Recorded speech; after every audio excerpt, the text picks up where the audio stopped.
Thank you for joining us today. Another episode of The Women in My World. I am so excited to have with me today Tori Hunter. We've been friends for such a long time already, and she is one of the women in my world. I want to share a little bit about Tori before we start to have our conversation, but I'm excited. You are going to be blown away with all the things that God is doing in her life and some of the new things you're going to learn today about script supervising, acting, directing, writing, you name it. But let me share with you about Tori. She is a screenwriter, director, and script supervisor. She has lived a full life as an athlete and an academic scholar until she found filmmaking in her early 20s. She attended the University of Georgia, lots of fans out there, where she wrote and directed many short films. Her first script supervising job was on Sony Affirm's film Overcomer. And that's where we got to meet the very first time. She has since had the privilege to script supervise and learned under directors such as Alex Kendrick, Tammy Lane, Brian Hertzlinger, Ellen Pressman, myself, and Lisa Arnold. A lover of good stories in all mediums, Tori recently optioned the rights of a beloved novel and began developing the adaptation as her feature directorial debut, Shades of Violet. We're going to talk about that today. So welcome, Tori. Hi, thank you so much for having me. Yes, I'm so excited. This is going to be so good. One of my first questions that I always ask is, how do you define success? You know, that is an ever-changing thing. Mm-hmm. But at the end of the day, when you lay your head on your pillow and it's just you and it's just God in your head, you know, it's just peace. That's all I'm after. Whether it's in filmmaking, whether it's in something else, it's just peace and knowing that you are where you're supposed to be in life. And that doesn't mean I feel like I always had the view of peace that it meant everything was going great in your life. There are nights, you know, had a hard day at work and you literally cry yourself to sleep, but you have peace. Yeah. You know that you're where you're supposed to be. Whereas when I've not been in the will of God, there have been days where everything is going great by the world's standards, but I don't have that peace. So at the end of the day, I just want peace. Whatever that means, that's success to me. That's awesome. I love that. I think it's so important to be reminded of that, because that's really who the Lord is. He is the author of peace. Mm-hmm. And so when we actually walk in that, that's where we do find our comfort, and we are able to journey through the storms a lot easier, knowing that He is the ultimate peace provider. And because we get wrapped up in the world and everything that the world defines us as. That's so good to be reminded of that. And we get to do that day in and day out, where we focus on God and how are we approaching that time and place and space with Him. So great reminder. I love that. Well, you have been all over. You've been working quite a bit in the industry. And I want to go back, though, and start off a little bit about your testimony before we talk about some of the really cool projects that you've been on, because you do something right now where you've been brought into this industry that's actually really honing you in for where God is getting ready to take you. But I want to talk a little bit about your testimony and how you grew up. How did you find yourself in faith and family entertainment? And so share a little bit about your story. Yeah, well, I can tell you, I never ever dreamed of being in film. I never even thought about movies. Like, I have no idea how I got here, except for the fact that I'm a strong believer that God is always preparing us for what He has for us, even when we don't know it. And so I can look back on my life and see how all of these things that I thought didn't work out, you know, it was just God using those things to prepare me for something bigger. Right. And it's funny how my life before film, before all of that, prepared me to do what I do now, script supervising, which is preparing me for what I'll do next, you know. But I look back and all my years as an athlete, from the time I was 5, I found softball at 5 years old and started playing it year round, every weekend, every night. Even had, you know, a batting cage at my house. I would hit into the late nights. And my dream was just always to be a a softball player. That's what I loved. That's what I wanted to do. And then my junior year, every athlete's dream, I committed to my dream D1 school on a full ride. Everything was perfect. And then I went through some personal things, some family loss and some different things I just didn't know how to handle. And I didn't put up the numbers my senior year. And I got a call that it was a month before signing, which if you don't know about athletics, you usually commit your junior year, and then your senior year, they have a certain time period that you can sign. But before you sign that piece of paper, it can be taken away. Wow. Which, you don't ever think that's going to happen. But it happened to me a month before I signed. And so at that point, I went to a local school. I say local. they were still D1. They were still a big school. And I was late in the game to them, but you go through something like that. You want to be around family. You want to be around what's familiar. And at that school, the coach saw my eye for detail, and he was like, you know what? I want you to be with me, be beside me, and I want you to help me with taking notes of the pitches. Wow. Which is like every time someone pitches or where it goes, technical things. But that then prepared me for after that. God made it very apparent that it was time to walk away, which was hard. I let go of my dream, and then the next day I got invited to be on an extra on something in Atlanta. I'd never thought about film, but I walked on set, and it's like everything within me knew that's what God had for me. Wow. And so then I went to the University of Georgia and had some great mentors there who helped me. But it's cool to look back. Script supervising, you are under immense pressure with essentially the director is kind of the coach, of the film set. And you have a split second to notice these details. And so my brain was already being trained for that. And so it's amazing to look back. And if God gave me the choice today, hey, you can either go back and have the dream you thought you wanted, or you can have this that I've given you. I would choose what he's given me 100 times, So good. But that doesn't make it any easier when you lose your dream. Right. And so, then I went, there was an acting studio in Atlanta where I knew I never wanted to be an actress. It's a talent, it really is a talent that, God has not gifted me with, but I wanted to understand the art of it. So I would drive to Atlanta once a week and take classes there. And it was at that acting studio that I was just helping with us signing people in for a casting. And I met the Kendrick brothers. And it's still like, I'm still not sure who it was, but somebody said, hey, you would make a great script supervisor. Wow. And I'd had script supervisors on my own short films and things, but you don't really know what a script supervisor does, and I would love to explain more of yes, that. we're going to go there. Will, Yes. Because it's so valuable. But I was like, oh yeah, I can script supervise. And then they hired me to script supervise, so I sure had to learn how to, know, but even that, I had been prepared all of this time to do it. And, when I say that, I'd never script supervised, and then just all of a sudden I script supervised. I think an important thing to notice is that I had been gaining the filmmaking knowledge. It's not like I was, any person off the street cannot walk in and do script that. Supervise. Which, God can do anything, but my whole life I'd been prepared to notice those details and be around people under immense pressure and also the stamina. You have to, script supervisors, you don't get to get up and go do a lot of things because there's always a detail to be going over. So that's God has brought me that great opportunity to be with people and serve them with the knowledge and the passions that he's given me.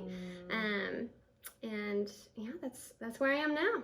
I love that. And I love that God was preparing you for such a time as this all the way back. And that a coach saw in you your attention to detail. And that really is what we do. And in fact, it's so important on so many levels and so many careers, but specifically entertainment and media. When you're behind the camera, whether it's television or feature films or whatever it is, and you're in that position, the detail is important because of continuity. People don't understand that every minute of a movie could range anywhere from $1,000 to $100,000 a minute, and more, for a lot of these shows that we see today. So it is so important for those details, but God was in your details. He was. And I love that. And he was preparing you for something. And the stamina as an athlete. Athletes have to have a particular stamina to be able to do what they do. And so that's something that, you see it just like running the race, right? In scripture, it talks about being able to run the race and finish your course. And so we are supposed to do that to the best of our ability. And as you train as an athlete, that's all you really can do. Otherwise you're not an athlete. Talk to us a little bit about, because God has put you in a really unique position as a script supervisor. First and foremost, explain a little bit about what you do as a script supervisor. What does that look like for you? Because your job is kind of never done until the movie is like done, and then you're still going through a process. So explain a little bit about that particular piece of what you do on a set. Yeah, I am so excited to share about this because I feel like it's so exciting to see when people get it and they see the tool you are. But I think the most important thing is to, everything I'm about to mention is to approach it with love rather than, you never want someone to fear, oh, am I getting this wrong? You want to help them like, oh, I can come to you and we can work together as a team. So what I do essentially as a script supervisor, you're making sure the movie cuts together. And they say that you are the editor's eyes on set and the director's eyes in the editing bay. So to do that, you have many things that you're paying attention to, but you have an editor's log, which would be where you're putting shot description, you're putting the director's notes, you're circling takes. And a circle take is when a director's like, that's when I want to make sure. And some directors don't always do those, which I feel like the most important skill as a script supervisor is learning how you can fit into the director's process the best. Because it's easy to get caught up into the details of which hand was it in, which, like, oh, that doesn't look exactly like that shot. But at the end of the day, it's the director's vision you're helping propel to life. And through the details of the editor's log, the lined script, the facing pages, the progress report, which will tell you how many setups are in a day, how many pages you've completed, all of that, which at first is so daunting. Like, talk about running the race. You look at it and you're like, oh my gosh, we did 2.5 pages and we still have, all these to go. But it's like eating an elephant. You do it bite by bite, I don't eat elephants, but you know the saying. And so it's a great thing to see as you progress along. And then there's all kinds of things. I feel like when people hear script supervisor, they think, oh, you make sure that they say the lines. Like, that is literally the easiest thing I do. Right. When they call a line, that's the only one very small. Because there's so many technical things of eye lines, of shot sizes, of the 180, which is always a fun thing on set. But for those who don't know, there's a plane of action. And if it's like just a funny technical thing, but both the characters have to be on the same side of the line, because then if you look at it and they're both on different sides, if you put their close-ups together, it looks like they're looking away. Where's the eye line? You're going, where's the eye line? So all these little things that go into creating the vision that the director has. But it's funny because, if you didn't have all of these continuity things, then it doesn't matter the performance. People are going to be like, I'm like distracted because the technical is off, So I'd say script supervising, you're ultimately just a servant to the director's vision, and also helping all the departments. Because the rule is, generally, there are different trains of thought. But if it goes on the screen and it's wrong, it generally falls on the script supervisor's shoulders. So that means costumes, props, all of that. But it's such a joy when you get to see it come together. Yes. You know, and moments like when I worked with you, you know, as your script supervisor, so special to see when you had those moments, like the light in one of the scenes. I won't spoil what it is, but like seeing, you know, like your face and your joy of like, this is what I wanted, you know? So I feel like it's all the late nights of doing notes and stuff are worth it when, you know, you get to be a part of something someone's poured so much into. Yeah, no, and that's such, I mean, everything you just said is so important. And I think anybody that's ever thought about being in film, whether directing, writing, producing, I mean, what you just said is a plethora of information for people to really walk away with to go, but you also have to have an eye for detail. You know, you really do. It's almost like an eye-hand coordination where you're not only watching, but you're writing, you're keeping notes, you're keeping everybody in line. And so it's amazing to see how you operate. I love it. And I love that the Lord gave you a personality to be that team player, and you have a servant's heart. And so you really do serve the person and the story. And I think that's another reason why he's made you so great at what you do. And I love that he gave you favor in a way that he took you not only just to a small independent film, but he literally gave you a Sony Pictures movie, like a studio movie. It was quite a nice budget with the Kendrick brothers as your first movie, where you were sitting next to pros like, you know, Bob Scott, and watching people do what they do and have been in it for years. Alex Kendrick, but you know, learning the skill, but he the favor that's on your life is very apparent. Thank you. Absolutely. So I love that. How did you feel walking into that situation with it being the first time, and here you were going to work for an actual studio on your first movie? Well, I will say I was very blessed with some people helping me out. It's a running joke with one of the producers on the progress report. I would, in the notes, instead of, you know, saying like what we completed and all of that, there were a couple times where I would put like, it was a good day. And I didn't realize one of the producers was going back and changing it. He's like, Tori, this is not your diary entry. But like no one ever knew. That was just a small thing. I love it.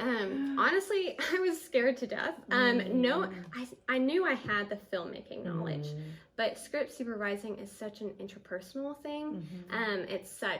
You're managing such a high stress environment.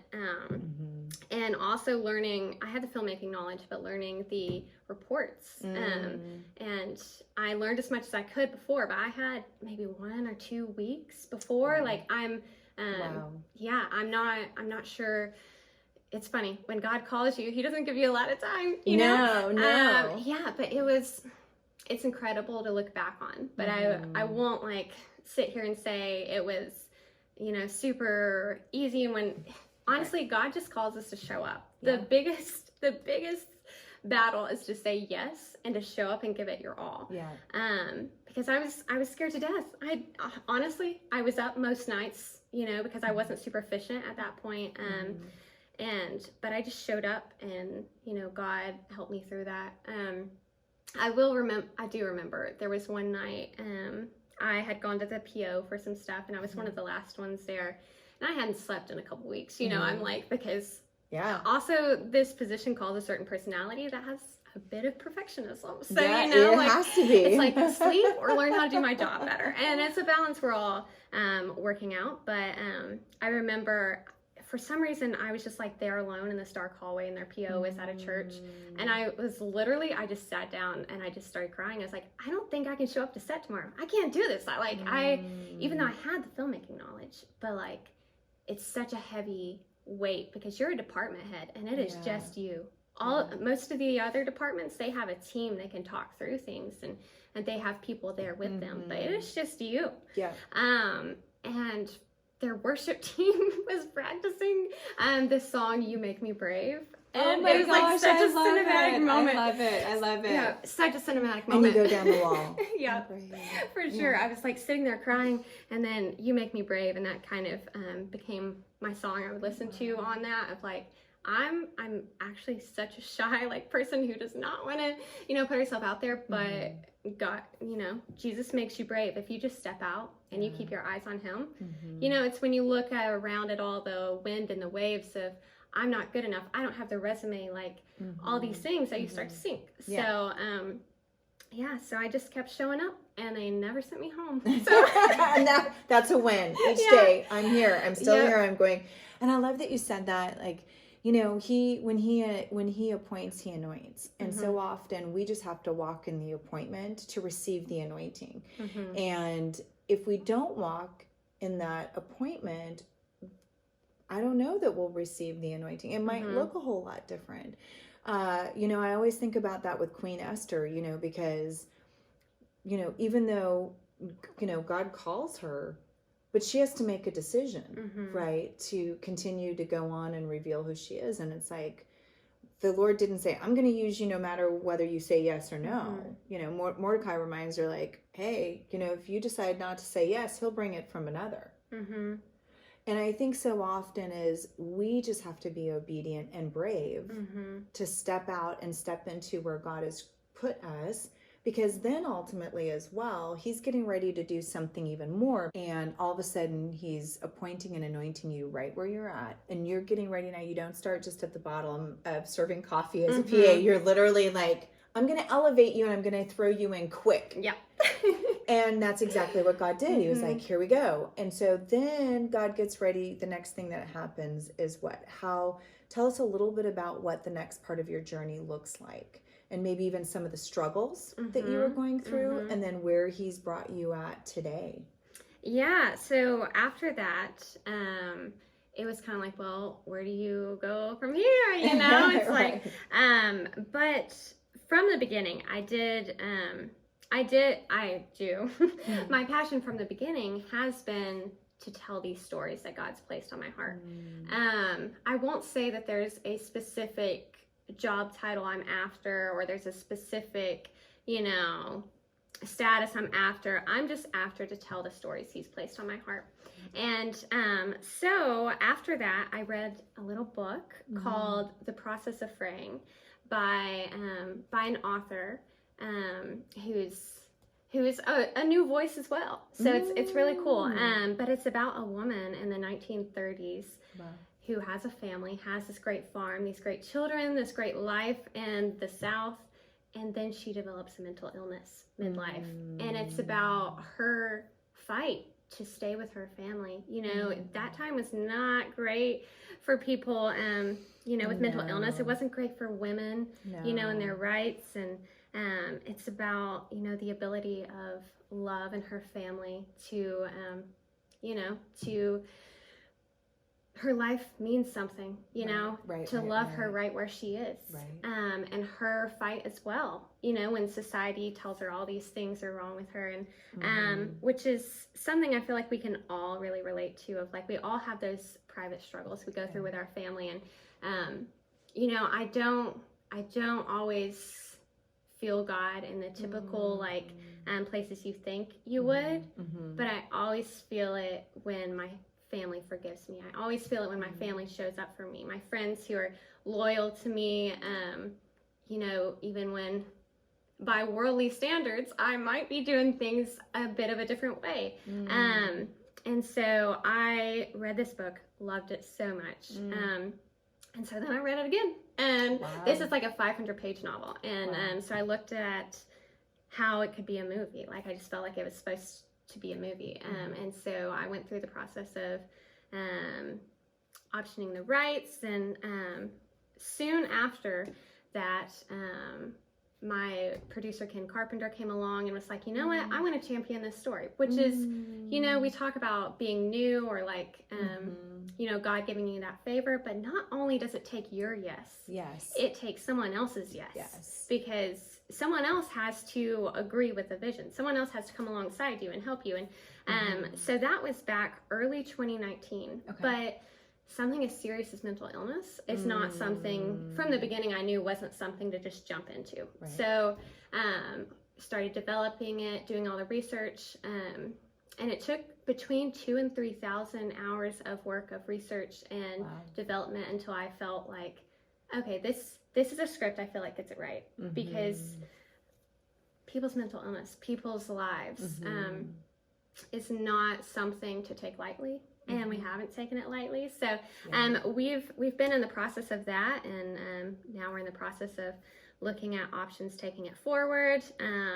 Your dear friends, the Boylan sisters, have come along, and it's funny how God puts people in your lives at the right time. Yeah. Andrea, with her background in social work, has been able to speak into so much.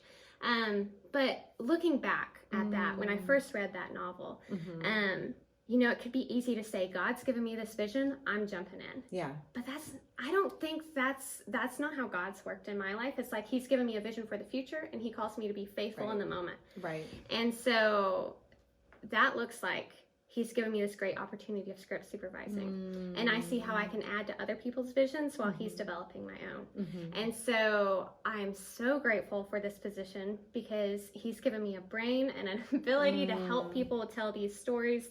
And not only that, it's provided me with some great mentors to help me along the way. And it's just a privilege to be part of God continually telling stories, because I'll jump in and help someone with their project. It's been in the works for like 10 years. You know, it's like it's people see things on the screen and they think, oh, this was an overnight thing. It's not. No. Things develop, things take time, as they should. We should take the responsibility of storytelling for what it is. Some people, that is the only church that they have. You know, and so so it's great to be a part, to serve others in that.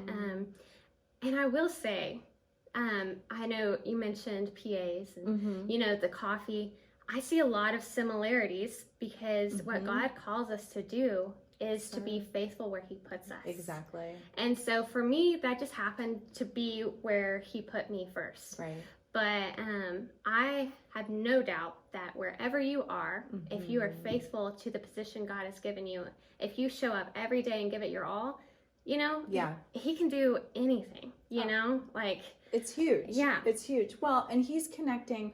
What I love about everything that you've just shared is, not only has he given you, he's been directing your footsteps, right? Like, and so he's given you the path, he's given you the talents and gifts, he's given you people, he's given you this entire relationship, and the timing is perfect, and the story. And mental illness, and so many of the stories that are stories that really do tap into some pretty intense subject matter, those stories really need the time and the commitment that's put to them, because when we do tell those stories, they need to be told in a way that they can absolutely help people, not hinder them. And so we feel a huge responsibility. But everything you've said is set in motion, all of where you've come to today. And the relationships are a big part of that. I mean, even what I was talking about, Queen Esther, you know, God gives her the eunuch, you know, to put her into a position of preparing her to go before the king. You know, she had Mordecai, like, every single person in the Bible, it's the same thing. They had somebody that came alongside of them that was able to, and whether it was just for a season or whether it was for the entire portion of it, we don't know day to day. But what we do know is there are people that God puts in our lives to elevate us to where he wants us to go. And it is right. You're right. It is other people saying yes. Oh, for sure. You know, and how do I help you to accomplish this task that God has given you? And that's a really, really important part of the process. How do you, because this is, you know, not only are you in, you know, you've gone through a lot with the script supervising, athletics, all the things that you've done. You're working on this new project. You're really busy. You've been on multiple movies over this year, back to back. We live in different states, so you've been in many places and experienced different things. How do you specifically stay connected to the Lord day in and day out to actually serve others the way that you do? You know, I have this thing. When I'm traveling on a film, or even when I'm not, I always keep a candle with me Oh, when I travel, or even in my room. I have it's such a like sensory thing, and so I'll light a candle, have a familiar scent, and make sure that I sit down and I would love to say that I always make sure that I have that quiet time in the morning. It's such a struggle. Sometimes with film, when you're doing 12, 14 hours, sometimes it's a night. Sometimes it's just a moment on set where you're walking to craft and you have just a second you can close your eyes and say, God, this is really hard. But thank you for this. And one of my biggest prayers on set is, God, please show me what's important. Because there are so many elements, even in anything in life, we can get bogged down in the details, and the details are important, but not every detail is necessarily important to God's story. Like even sharing my story of like what details are important, because I could tell you what I had for breakfast this morning, right. And that's the same thing on set. I could God, what is important to the story you're trying to tell me? Because I'm just a person with a brain. And that humility, I think I can really tell a difference when I'm in that humble state of mind of, God, I need your help. I'm going to do my best. And it's been crazy. Sometimes not crazy. It's totally founded in the Lord. So, but when I pray that prayer, there have been times on set that, somebody's like, oh, it's a scene with like 6 people. Oh, what was Johnny's hand doing when they said this line? You're like, and then all of a sudden I will have this like picture in my mind of like I didn't, that wasn't a detail I was paying attention to. I was paying attention to the lead actor's actions, and there's like this picture that comes in my mind, and all of a sudden I know exactly where it was. And I've had people tell me like, you're so like talented, how does your brain do that? And honestly, I just show up and pray that God helps me, and he does. He shows up. But I will say, an important thing that I left out of my journey is that after the Kendrick brothers and after all of this, I'm script supervising, I'm learning all these things. I think it's super important to realize when God calls us to step away for a moment, because there are things, you're not just your job, you are a whole being, like how you take a moment each day. I had a period last year for about 6 months where I got to go out to Texas and live and work for a dear mentor of mine, Tammy Lane, out there. And I remember there were people who were like, wait, isn't your dream directing? Aren't you a script supervisor? Like, why are you taking the time to go work for this studio? And there were a lot of people who questioned that, but just in my heart, I knew that's what I was supposed to do. And everything I, learned, and that's, I have no doubt that that's going to continue to carry me. And so I think that's just an important moment of surrender, of being like, I'm going to take the time to do what needs to be done to be who you want me to be. Whatever that looks like. And so, so then after I came back from there, I went back into script supervising and serving others while I'm doing my own thing on the side. And it's been crazy because work before I surrendered, it would be like one film every few months. Now my schedule is like packed. And it's just been wonderful to see, because not only is he blessing me, but I feel more prepared to take the blessing. If that makes sense. 100%. No, because you put in the work and you can actually accept it in a way that, but you've also given probably up a lot of things to the humility portion of whatever it is that he's calling to you. You're like, hey, I'm just here to serve you. I'm here to serve your story. I'm a character in your story. And so how do I serve the story to the best of my ability? And I love that you said that about just having a moment on set, even identity crisis or different projects, whether I'm acting or directing or wherever I'm at. One thing I've learned to do is the best way that I can do my job and what I'm called to is, even in the moments of chaos, I can step away and take a few moments to not try to figure out what's going on in my head, but to literally go and seek the Lord and ask for his peace, like where we started in the beginning of this, ask for his peace and his provision through the process. Take that moment, allow him to ground me, and then I can go back in and do what I need to do. And I think it's such an important part of the process.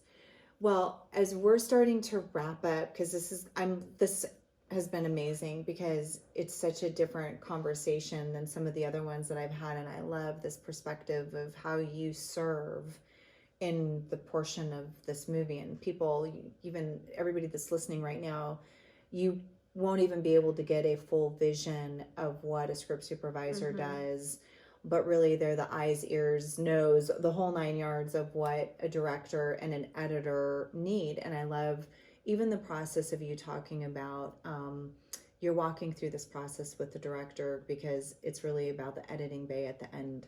We have to make sure that everything we do on set brings us to a feature movie that's in that we've shot that actually works in the edit. And that's such an important part of the process. So as you've talked about all these things and you're getting ready to do some phenomenal things that God's calling to you, tell us a little bit about how you're serving women, other women in your world. What is next for Tori, and how people can follow you and support you and just to stay connected with you as you do this journey. Yeah. When I think about women, I think there's so many women who need to be served. There's, and it feels like such a daunting task of how am I going to affect all of these women? But then you look at the woman in front of you, and you look at how can I help the woman I'm with today? How can I help the woman God's placed me with? And I feel like that's something that God has really revealed to me through script supervising. I'm not, a part of a lot of the crew members on set, like they all have their teams, but I have this director. How can I help this director? And, it looks different each day. But I try to focus on who's in front of me. How can I serve them? And then, if you think about it, you serve the woman who's with you. That woman goes out and serves another woman. And far more women are reached than would ever be reached if I was like, okay, how am I going to reach 200 women today? Which there are some people that is their calling, but my calling is very much so an interpersonal thing of, the woman I'm with today. And that starts with the woman in the mirror in the morning. You get her good. Right. Yeah. And then you go, which sometimes takes a while. Yep. And then you go out to the woman God's placed in your life that day. Yeah. And then I feel like it's a lot less daunting.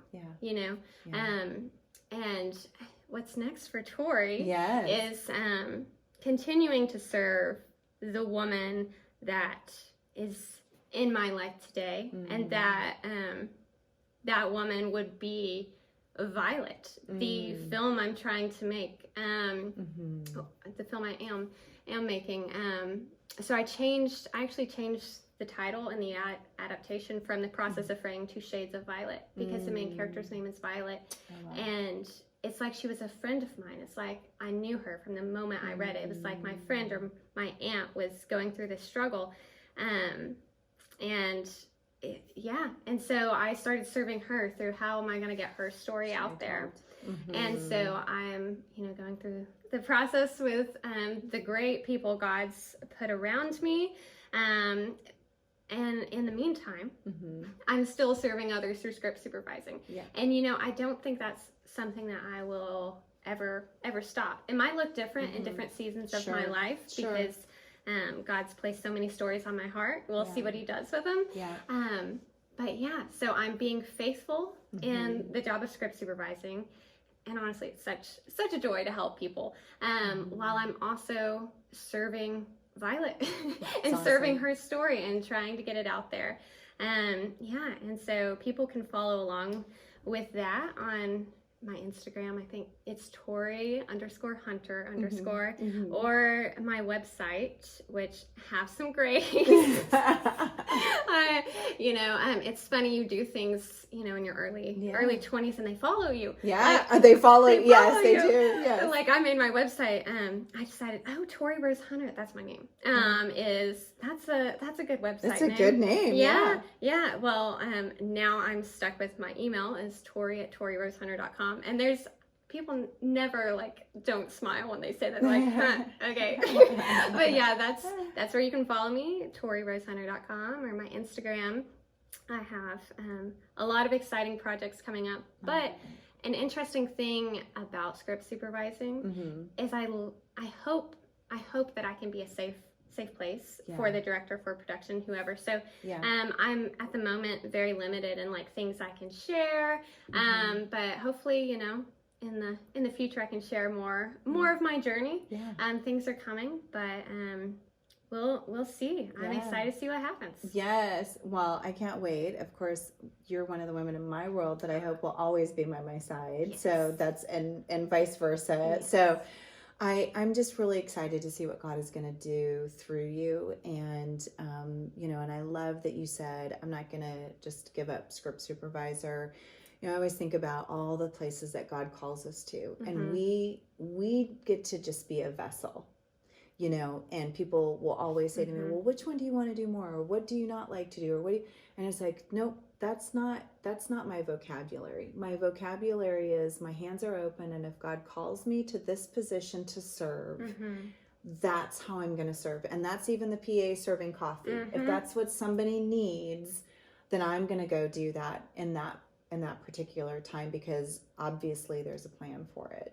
So I just want to thank you for serving well and doing an incredible job. And thank you for being with the Women in My World today. Well, thank you for having me, and thank you for all of the work. You're one of those women who's going out and reaching not only the woman who's in front of you, but the 200 women on to reach. You know, so many people look up to you, and for good reason. So thank you so much for mentoring all of the women you come across, and I know you've meant a lot in my life, and thank you so much for that. Oh my gosh, thank you. I'm the one that gets to be blessed by it. So I'm so encouraged, and I'm hopeful that each and every one of you, just like Tori said today, and what we want to encourage you to do is, you don't have to go out and be in front of 200 people or 300 people or more. You spend time one-on-one, and that's really was the ultimate example of Jesus. He was one-on-one with the woman at the well, the woman with the hemorrhage, the woman that was about to be stoned. He was always there, and he was present, and he was about that specific woman. And in that way, he was able to disciple and move mountains through her life. And so that's all we have to be. We have to be just excited to be in the moment where God has placed us. So continue to go out. Thank you, Tori, for doing what you're doing. Go out there and continue to change the world like you are. We thank you for being with us today on the Women in My World. We know that you have been inspired, encouraged, and activated through this conversation. Please go on and download the Edify app and share it with a friend, a woman in your world who needs a little bit of inspiration. Also follow us and join our community at thewomeninmyworld.org. Also, you can listen to us on Spotify and Apple, and we are encouraged by you as much as we hope that you are encouraged by these conversations. So go out there, inspire, activate, empower the women in your world.